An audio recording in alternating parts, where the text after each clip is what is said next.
What's up, everybody? Hello, beautiful people. Welcome to the show today. I'm excited to be talking to you. My lighting is a little overexposed. Mark says I look a little angelic. It's just revealing my true nature. But let's get into it. Today, we're going to be talking about the redesign of the Capital One logo. You know what time it is. We're going to be talking about logos that you love to hate. This is logo redesign, and today joining us is Indika Jayatilake. I hope I said that right. And Yep. he's from Colombo, Sri Lanka. And here's some of his work. You can see it here. Really nice, clean, solid work. And I love that you're from Sri Lanka because I think you may be the first person that's been on our show from there. So I'm very Yeah. excited. Okay, this is, I would agree, maybe a universally hated logo. There's all kinds of weirdness going on here. So I'm looking forward to what you're going to do with this. But the first question I have to ask you is why? Why did you pick the Capital One logo to redesign? Hey, first of all, I got to thank you and the team for inviting me to the show. Um, so, before I answer that question, I wanted Mm-hmm. to take you through the process of selecting this logo. Yeah. Uh, it was tougher than I thought because the bigger the brand is, the chances of you having a bad or a okay logo is pretty slim. So, I had some other options, but I was leaning towards Capital One. Mm-hmm. And I also remember that in one of the episodes, Sagi Havi mentioned that it was his dream client. So I knew I was on the right track. Oh, Yeah. okay. Very interesting. All Good right. reason. Yeah. Okay, moving on. I'll just take you through uh, how the company came to be. In 1994, a company called Signet Financial Corporation, they separated their credit card division and named it Capital One. And in 98, they expanded to auto loans, and in 2005, they went to retail banking. So a small credit card company became a fully fledged bank. But the problem was that the logo didn't really evolve with the brand. Mm-hmm. So the word mark stayed the same. And in 2008, they introduced this swoosh. People call it the boomerang swoosh. And Yep. the design community didn't really like the fact that they introduced a swoosh in 2008, which was quite dated. And but they somehow stuck to it, and it even featured on bad logo list by design blogs. But uh, in 2016, they went for a redesign. They made the whole logo flat and made the colors a bit darker. It's a step in the right direction, but it wasn't enough, in my opinion. Mm-hmm. So, for the reasons why I'm redesigning this, there's a bunch of reasons. The swoosh, an obvious reason, and the fact that you have this serif and sans serif combination, it felt a bit weird for me. It sort of creates a split personality, so to speak, for the brand. It's neither a serious brand or a casual brand, so it's somewhere in between. And they have this baseline shift going on where the Mm-hmm. one portion of it sits below the baseline of the sans serif portion. It feels a bit awkward, and the whole logo lockup with the swoosh, it creates an odd shape, and when you're placing it somewhere, it becomes tricky. Yeah. Uh, Could you do me a favor? Can you just move your mouse pointer off the screen so it's not there the whole time? it's not. I Oh, think I see you. it is. Mark, do you see the mouse pointer right under the capital? Yeah, we see it, but You for see some it? reason he says that he was moving it and it's not changing. I don't know what's No, going on. I don't this think is it's like mine. Jonah. It's Jonah. No, I know it's Jonah's this is fault. mine. Watch. Here This Is we is it? mine. go. You see two No, mouses. no, I see just one frozen pointer on the There's one screen. there. Do you see it? There, somebody's. Like No, this I is don't see mine. yours, Jonah. I do not see yours. So forget it. We'll just keep going on. We'll just live with a mouse pointer always pointing to that All C. right. All right. Okay. Okay, moving on. So here are some examples of their logo usage, and you can see the issues in some of these. The logo on the mobile app there, in a small scale, you can't really see the details of the logo. And for the app icon, it's a weird crop and you can't really identify the swoosh. There are problems with fitting the logo in small vertical spaces, like the signage, the swoosh is jutting out. So problems like that. And there's another teeny tiny problem that I found. This. Oh my gosh. Is that a competitor? That was my reaction initially. Initially, actually, I thought that this was part of Capital One itself. Maybe it was a division because I was not familiar with the brand when I started digging into this. And only to find out that it's actually a completely different bank altogether. It's a small bank based out of Las Vegas. And they obviously copied it from Capital One, right? Yeah. Uh, turns A out lawsuit should be in order here. Come on. It was the other way around. Surprisingly. Uh-oh. So in 2006, a company called First National Bank of Marine, they came across some image issues and they had to rebrand, and they came up with this logo.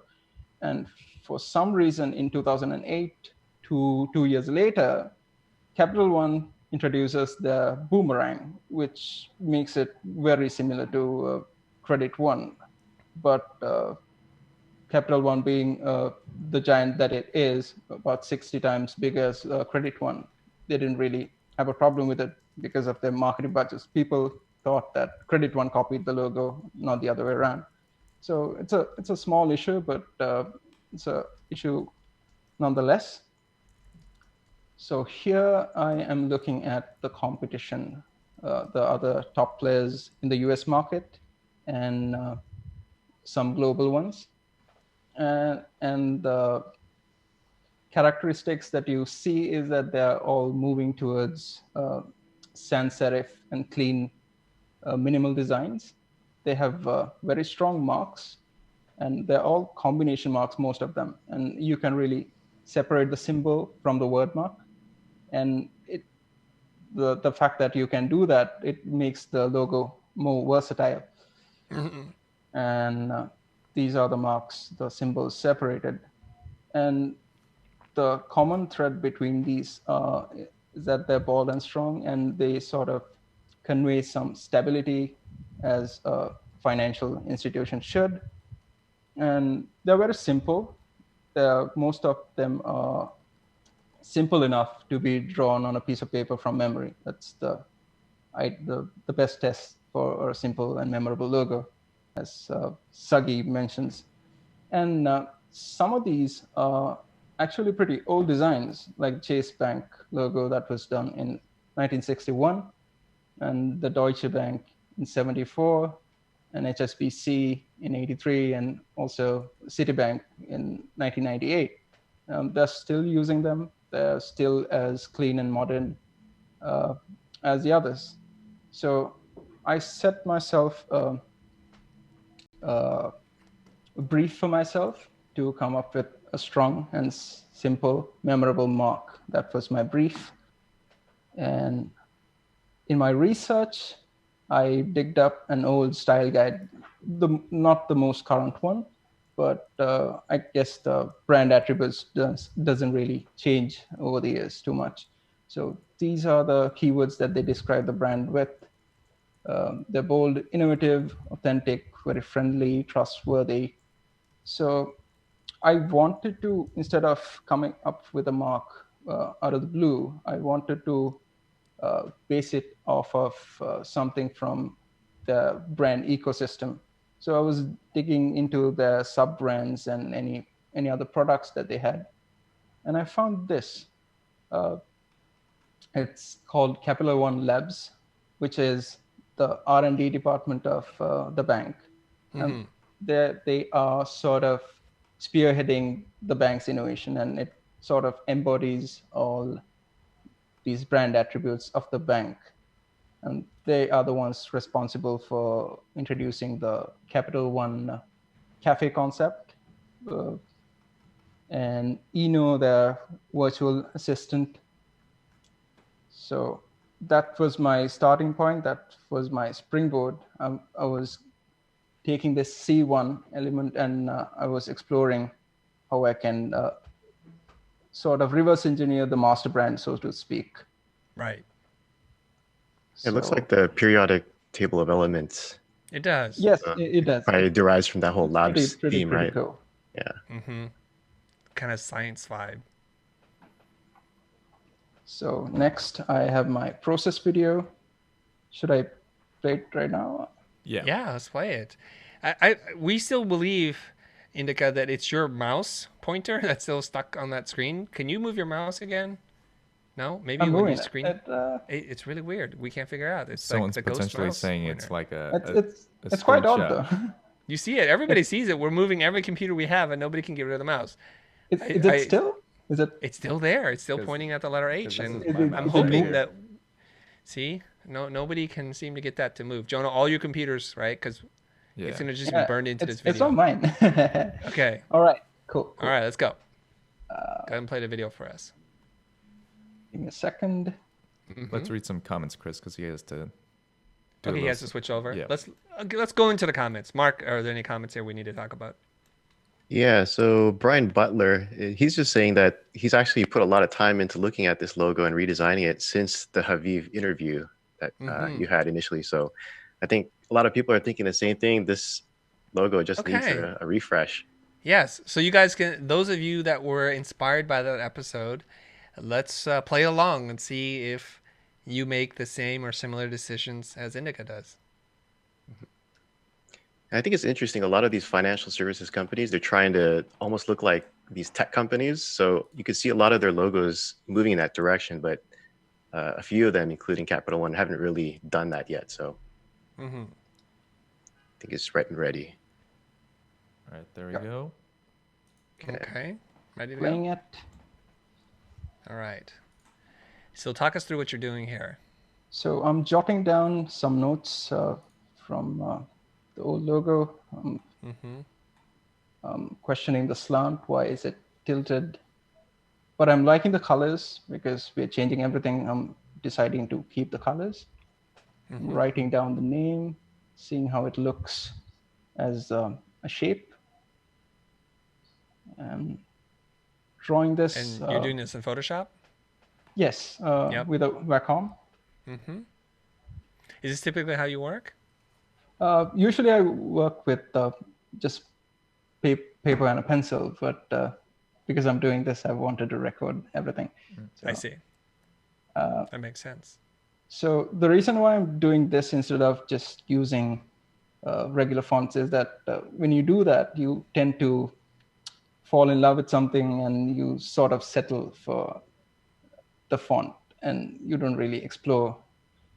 So I found that doing this, it gets your idea on paper, on the screen in this instance, and then you can find a font that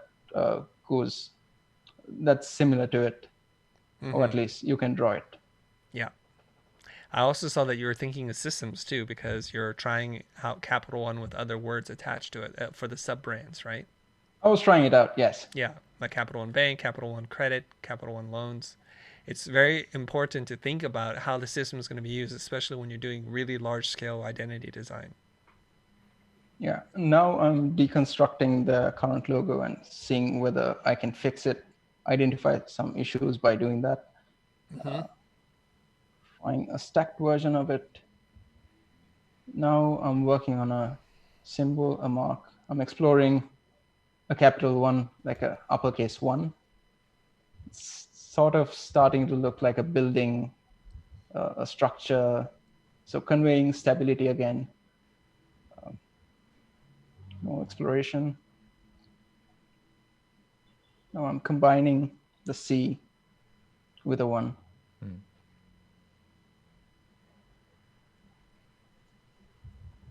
This was starting to look like a lowercase a, and I'm trying this circular looking thing. Yeah. I found that the one was getting lost, so I'm trying to bring that out a bit. It's very interesting for me to see other designers' work in progress, because sometimes in your sketch I see something else because I happen to know what he winds up with.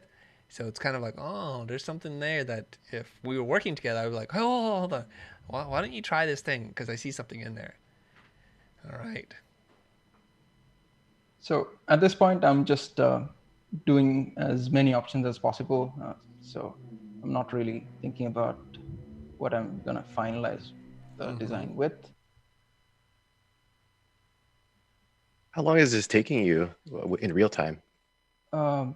So the whole process from the research to the final, coming up with the final logo was about 25 hours. That's within a span of about 1.5 months. It was working slow, but and I see. for the But that helps to give everybody some context. Oh, different shape here. Yeah, I'm trying to create an abstract shape for the C and the Y. It sort of represents some growth. Yes, that's something that I'm going for. Like it's progress, it's growing.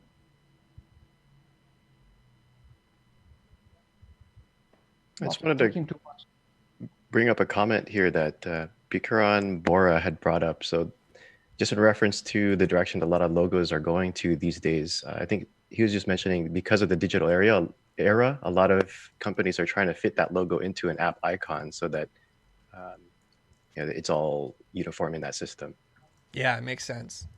You have to think about where the logo is going to live most prominently, and especially if they're going to have an app, having the current Capital One logo is not going to work well at that size. Hence, the thing that we always talk about when we're talking about logo design is if you reduce it down to 1/2 inch by 1/2 inch, what's left? And so it needs to reduce, or you need to design a responsive logo where it has the icon version, and then it can grow depending on the amount of screen real estate it can have. I'm noticing that there's quite an international group today tuning in. So there's some love from Sri Lanka, of course. Somebody is in from Pakistan. So hello, how are you? I'm sure there's a bunch of people that are going to type in now where they're from, but just want to say hello to all of you and thanks for tuning in today. Now I'm just shortlisting some of the marks that I liked and refining them. So one's like this teardrop shape? Yeah, along with a couple of others. So I'm shortlisting as I go, and I'm combining that with the word marks that I've sketched out, seeing how it feels when they're combined. And different weights, different combinations. And I like your approach to all this exploration. It's like you said, you're trying different weights, different logos, different symbols, different lockups. Yeah. Oh, there goes everybody else saying where they're from. Did it happen? Yeah, we got Morocco, Paris, Egypt, Kenya, Indonesia, Brazil, Houston. Did we hear Houston? No. That Jonah was me typing it in. That was Jonah typing. Hello, my brothers from another mother from Vietnam. Okay, I'm testing the logo on different colored background. This is the Capital One blue. How it looks. I'm sort of refining it further so that I can decide between the two options that I have. So the last two contenders.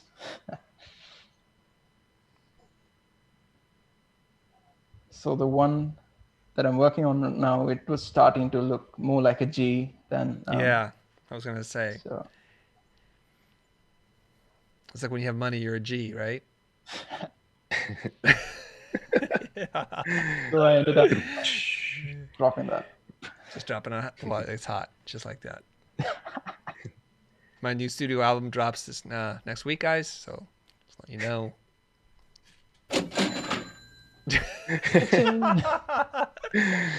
It's a little slow on the trigger there, Jonah. So you started in black and white, and then once you got into a selection of the ones that you like, then you went to seeing how it looks in color or with the Yes. brand colors. Gotcha. Just inverted out right now. So seeing what it looks like inverted, right? Just I see. on different colored backgrounds as well. So I'm trying another option where it's not tilted, but I like the tilt of the mark because it gives you some dynamism of the sea. Now I'm moving on to Illustrator. I'm quickly creating the mark, which is a simple shape. And now I'm trying to match the logo type sketches with an actual font. So you're busting out all the different sans serif typefaces that you have access to and seeing what fits. So I downloaded a couple of fonts that I liked, and I'm testing those. So what I'm going for is a clean sans serif font that with a high X height, so that it reads better in small scales. It's sort of approachable, but not as clean as a geometric sense. But I think it's called a neo-grotesque, like the same category as Helvetica. So it's somewhere in between. So I'm looking at the kerning, using some shapes for my references. Now, just so that we're sure, Nekwan Luke is saying Chris just focused on the design. And Nekwan, what I want to say to you is I thought you tuned in for the comedy, the antics, the charm, and the charisma, and design was just the extra. So you're telling me don't quit my day job. Okay. Flame Cat, love from Sweden. Thank you very much. How are you? Thank you. What are you going to say, Mark? I'm trying to make design interesting here, man. I was going to say, there goes logo redo. You can't. Look, you can't spell redo without dough. Let me just tell you that much right now. More jokes. He's got more of them. Can't stop this guy. Where's the off button? Can't stop. Can't stop. Don't touch this. So I'm looking at the negative space here and trying to balance the mark with the logo type and looking at different scales. How big should the mark be in comparison to the logo type? Doing a lot of versions, testing them. I actually showed this to a couple of my colleagues as well to get their opinion on. When you work on something for this long, you tend to miss something. So it's better to get some feedback if that's an option for you. Yeah. Are you mainly looking at these proportions by eye, or are you using some type of measurement or? No, it's all visual. I tried actually measuring the negative space, but it doesn't really work. Yep. So I'm working on the color. I'm going for a darker shade of blue and sort of toning down the saturation of the red because it was a bit too harsh, the red that they originally had. I'm creating some accent colors that I can use. I'm not really focusing on the colors and the type as much as the logo. So, all right.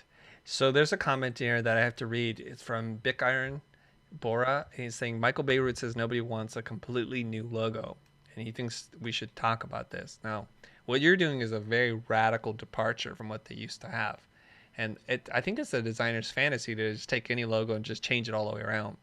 But you can see that most companies have so much brand equity that if you're driving down the street and you saw potentially what you're going to finish with, they're going to have a hard time like, is that the same Capital One? Or is this some sub-brand? Is this a ripoff? Or are they trying to capitalize on the confusion in the marketplace? What's going on? I think it's a case-by-case issue. Well, when it's something like Capital One and there are serious problems with it, you have to take that decision to create something new. And it also makes sense because they have the budget to familiarize the logo with their market as well. And without sticking with something that clearly doesn't work. Not saying that it's the only option there. You can go for a gradual, like a phased design. In your research, did you come across what the meaning of the boomerang shape or the arc what it's supposed to symbolize?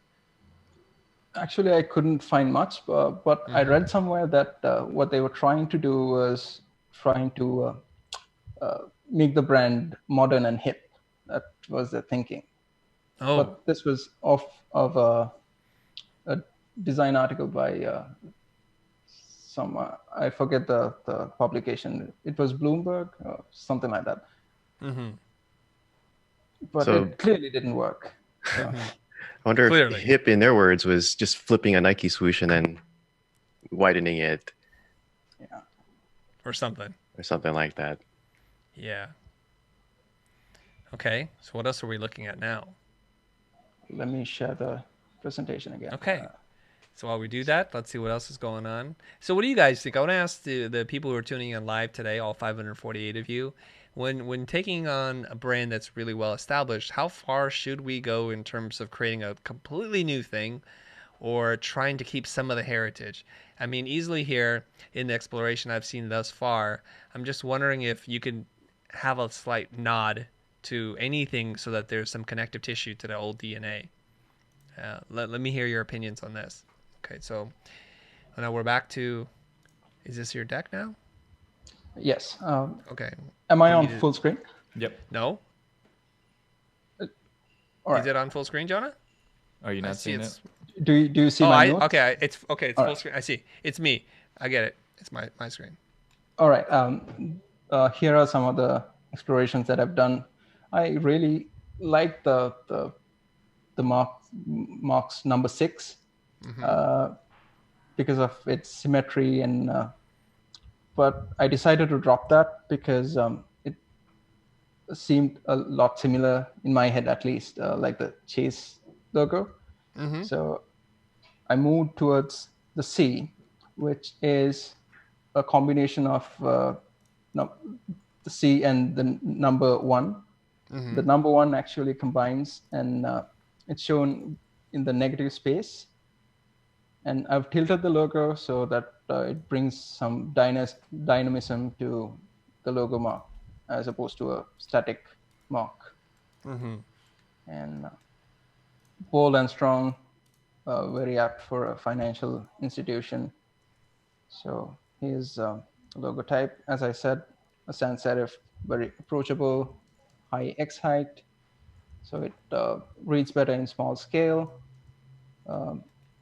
I think it's the right balance between modern and still approachable. Very clean looking. Yeah. I want to also read his comment. Fahid Ali Balogun said he just got home now. He ran in here. Well, glad to have you here watching with us here. Jonah, like, is YouTube like really blurry for you? I'm watching YouTube right now. It's so blurry. Is it my connection? Are my kids hogging up all my bandwidth here? Just looking okay on my end. Oh, look at this quality 360p. What is wrong with that? Let me go 1080. There we go. Oh, okay. Whew. Okay, everything's. It's like, what's wrong with my vision? I can't see anything. Okay, so you decided to do a very geometric, very bold square C with the 1 embedded on the inside, and you tilted it 45 degrees so that it has some energy to it, right? Yeah. Okay. Now, there's always 2 ways of interpreting something that's been tilted like this. It's either it's unbalanced or unhinged, or there's some visual tension and it's actually very balanced, like it hold this position. But a lot of the marks that you shared earlier have this really solid base, so it doesn't feel like it's going to tip over. But I can see you making an argument for both ways, because if it's centered like this, it's like, how is it staying together? But it also, for a bank, you may run into some issues. Like it's not going to take a lot for it to topple over. So there's something there. I actually did a version where it's actually not tilted.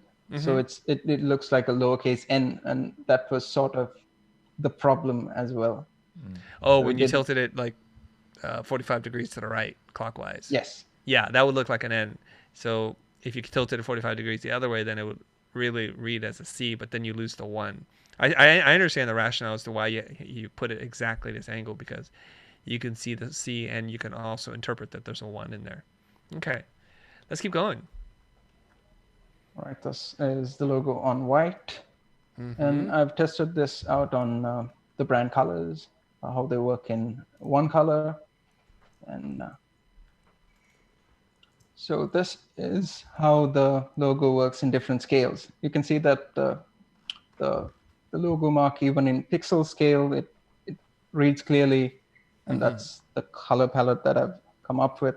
Pretty basic for now, but and It's a handsome type set of specimen. colors. I like it. Uh, the type specimen, I've used the same type for this example, but if I were to do the design again for a real Mm-hmm. project, I would go with a different font to create some contrast between the logo and the type.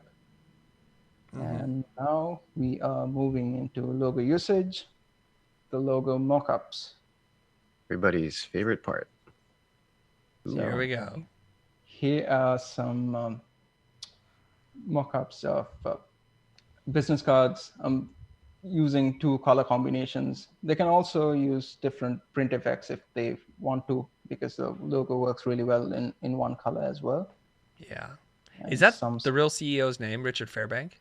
yes, it is. Wow. What a great name to run a bank. Richard Fairbank. Like, my name should be Chris Classic Design. Look, think Fairbank. I mean, just think about that, you guys. Just Yeah, think about that. not a shady bank. No, not a shady bank. A fair bank. All right, Got the job based on his name. here we have some stationery. Mm. I've tried to create a pattern out of the logo, like interlocking, but Mm-hmm. pretty simple. I'm varying the opacity a bit, and I'm Yeah. using the logo again on the annual report cover to Yep. show some arrows and progress. Again, You have to look at this at full 1080p because there's this very subtle pattern that he's running on the planner. And I really like that hit of color, pop of color, the rubber band that runs across it, or the ribbon, or whatever that is. It's really nice. Like when you use really brilliant saturated colors, you have to use them very sparingly. And when used in that way, it could really pop. So you can see like on each one of these pieces of collateral, the annual report, there's a little color for the Capital One, but he doesn't go overboard. The whole thing is not this really brilliant red color, right? A little bit goes a long way, and even ties it in with that nicely placed in pencil. Okay, keep going. all right. This is a mock-up of a credit card. I'm exploring how the logo works in one color and as a co-branding as well. The platinum logo along with the main logo. And did some designs for placeholder designs for social media, how the logo can work, the mark can work independently. And I'm using a slight blue color grading on the images as well, so they look like the same thing. And here are some examples of the logo as a favicon for the website and as an app icon working in smaller scales, and a mock-up of their mobile app. And here's an image of one of the Capital One cafes and how the logo can live there. That looks real. Yeah. This is the headquarters, the Capital One Tower in McLean, Virginia. And the next one is the lobby, same place. I really love how this logo can work as a single color in a metallic finish. When you put it in, like mock it up like this, you really feel that it really fits with whatever space that it works in. Yeah. So at this point, I'm quite happy with what I've come up with. So I also wanted to see how this would work in a smaller, sort of like a mini branch, and how it can look at night. This is probably my favorite mock-up so far because you're using materials. It feels dimensional, and I love the color blocking that's achieved. It reminds me of the original blocking of colors that you put together to say this is going to be the color palette. There's something that's just really handsome about a strong grid. All right. I want to read a comment here from Praxetis Pineda. He's saying that C still looks like the Chase logo, and he's like, this could have the Tropicana effect. Well, that's a take on this. Okay, but let's keep going here. Okay, that's about it from now. Okay. So that's it. If you guys have any questions in the comment section, I would love to answer. Okay. Why don't we do this, because it takes a minute for people to be able to formulate their questions. We have a few more minutes here before I have to bounce to my next thing, but what I want to do is bounce to my slide here. So Jonah, if you can do me the honors here. So the original on the left is the Capital One logo, which has gone through very subtle evolution since its origin. It has a bold, oblique sans serif typeface, upper lowercase, and then it has an italic serif typeface, and juxtaposing those two with an offset baseline and this boomerang shape thing, which could be like the Motorola logo or the Nike logo. It's impossible these days to draw a tapered shape that's on an arc and not have somebody say, it reminds me of something else. And they did go through a very subtle redesign and then another redesign, but this is essentially the logo they have. And they've grown to be quite a sizable company. On the right-hand side, of course, is the revised logo designed by Indika. And he's taken on to try to simplify it, to make it more modern and contemporary, to fit within what contemporary visual languages of banks, according to that quilt he put together. And he's designed a C that's very block solid. It reduces down really well, and the counter, the negative space in the C itself, has an added benefit of potentially reading as a 1. And he's using one bold and semi-bold or something. There's two slightly different weights here, if I'm reading this correctly. And he's decided to keep it all on one baseline. So instead of having the baseline shift, which creates that juxtaposition, he's creating the shift in tilting the logo 45 degrees and creating this more dynamic icon. Now, some critique and some feedback from me. Whoa, there's a big old chat thing there, Mark. 36 big ones. 36 big ones. Jonah, where's the ching? Oh, yes. Slow. You're missing every opportunity. Okay, whatevers.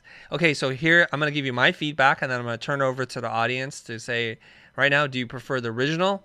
Type in 1 for the original Capital One, or type in the comments 2 for the redesign logo designed by Indika. Number 2 for the new Capital One logo. Okay, so 1 for the original, 2 for the new one. Now, as you guys are thinking about which one you want to vote for, I want to say a couple of things. Yes, this feels much more modern. It feels really contemporary. You're using some sans serif grotesque typeface, right? So it's really cool. I, for one, would have liked greater contrast between the weight of capital versus 1. I think capital is very important, and you can see in the original, the weight is like extra bold or black versus like regular, and I think the contrast difference between the two is really important. And I like how you've done the 1 in all caps so that it reads as Capital One versus Capitalone. And that's really important. So driving the difference in weights is really, really important for legibility. And that's why they did the baseline shift there and switched the typeface in the original. Designing abstract, simple geometric marks is very difficult to do because it seems hyper subjective. And it's very difficult to find something that isn't already done, right? And Sagi had said this too. It's like back when they did the Chase Bank, it was rather easy to be able to create a mark that's new and unique and different. But these days it's so hard because you're going to be running into small companies and big companies, and these shapes, it's very difficult to make new and fresh. My one maybe adjustment that I would make or suggest to you is to try to make the counter, the 1 shape, read a little bit more like this thing that you can discover and find. Because one could argue it's just the negative space. But if there were a little tip of like the top of the 1 or something in there where it would really read as a 1. So here's a crazy suggestion. It may not look good at all, but actually to use a serif 1 inside that negative space. So it's a red square solid with a white serif typeface 1 just to say like, hey, we still remember the original logo because there's an element of the serif that I'm missing. And that would be my one suggestion so that it's very clear. You see the C, you see the 1, you get them both. Okay, what are people saying here? So let's Lots of votes come in, but there's a good mix of 1 and 2s, but without counting everything up, most people like the revised. So yes. Yeah. Okay, so let's read the comment from JTR. Thank you very much for supporting the channel, JTR. Special thanks to you guys for what you do. Thanks to you, we are able to grow and help our communities through art and design. Cheers. Thank you very much. Really appreciate you. Thanks, for JTR. doing that. Yeah. All right. Mark, what else are we going to do now? Well, yeah, not a whole lot more questions. If you guys have questions, throw them there down in the chat. Indika went through the process, and someone was asking why he chose that specific word mark at the end out of all of the sketches. Indika, I know you talked a little bit about why you like the simplicity of it, but anything else you'd want to comment on, just why you chose that one? I think it was the simplicity of it as well.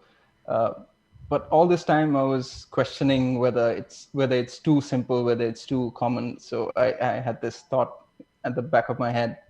But after listening to some talks by Sagi Habib and Tom Geismar, it sort of convinced me to go ahead with this option. Very good. Okay, we're seeing if there's any other comments or questions that are coming in. Of course, the people always ask this question, and this has come from Divyansh. My God, that's hard to say. Okay, any mock-up inspiration sources? Where do you find your images? Can you share some of the mock-up resources that you're using? Actually, all of these are created from scratch on Photoshop. Jesus. Oh, wow. Every image is from free stock sites. I think most of it came from Unsplash and some images from Shutterstock, I think. There you have it. Well, if he had taken I suspected that at least some of the images he had to create from scratch because he said that's the Capital One Tower. And as far as I know, that's too specific. Nobody's going to do a Capital One Tower mock-up for you. So you probably had to clone out the original signage there and then build your own, right? Yes, that was from Shutterstock. Oh, it is. So it's not really from the Capital One Tower? It is. So I cloned it out. I see. Okay. Beautiful. Good job there. Okay. Thank you. Yeah. All right.